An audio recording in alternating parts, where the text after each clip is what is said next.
भगवान का श्री रुक्मिणी मैया से विवाह होता है। सबके अहंकारों को दूर किया, कंस जैसे आतताई दुष्टों को का वध करके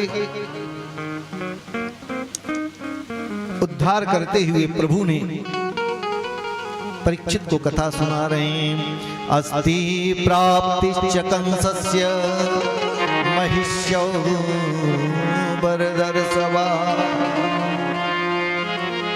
कंस की दो पत्नियां हैं, एक का नाम है अस्ति और एक का नाम है प्राप्ति। है और चाहिए। दोनों पत्नियों का जब से कंस का वध किया प्रभु ने, अपने वैधव्य का कारण बताते हुए अपने पिता जरासंध के पास जाती हैं। उस समय जरासंध का राज्य चल रहा था। जब से उसने सुना कि मेरे पुत्री के वैधव्य का कारण कृष्ण है, बलराम है, तो बदला लेने का मन में संकल्प लेता है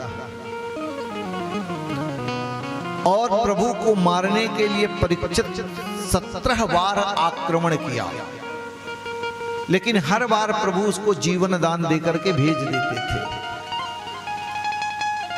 इस 18वीं बार जब वह युद्ध करने के लिए आया तो बहुत सारे ब्राह्मणों को जप में लगाया कि अगर इस बार मेरी विजय नहीं हुई तो मैं सब ब्राह्मणों का वध कर दूंगा।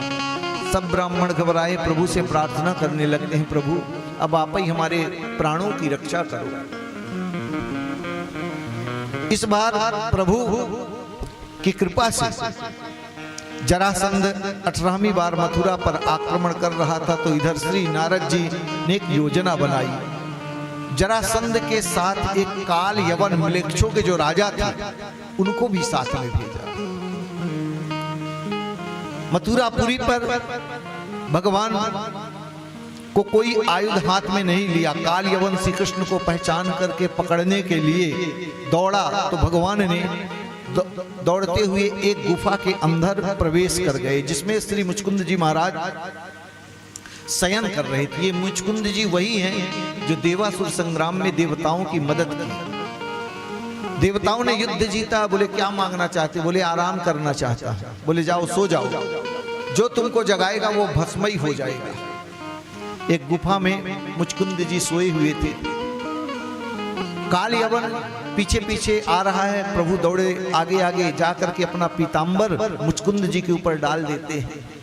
काल यवन सोचा ये कृष्ण ही है जो आकर छुप के लेटा है। जोर से एक अपने पाद का प्रहार किया, मुचकुंद जी की आंखें खुली। जैसे ही आंखें खुली वह म्लेच्छ जल करके वहीं पर भस्म हो गया। परीक्षित प्रभु ने मन में विचार किया तो मर गया, दाऊ भैया के पास जाते हैं। दाऊ भैया अब हमको यहाँ नहीं रहना, अब हम एक अपनी पुरी का निर्माण करते हैं जिसका नाम होगा द्वारिकापुरी। आदेश किया, सुंदर एक पुरी का निर्माण करवाया। 11 वर्ष की अवस्था में वृंदावन को छोड़कर मथुरा प्रभु गए थे। 14 वर्ष तक मथुरा में रहे। 25 वर्ष की अवस्था में प्रभु आज द्वारिकाधीश बन रहे हैं।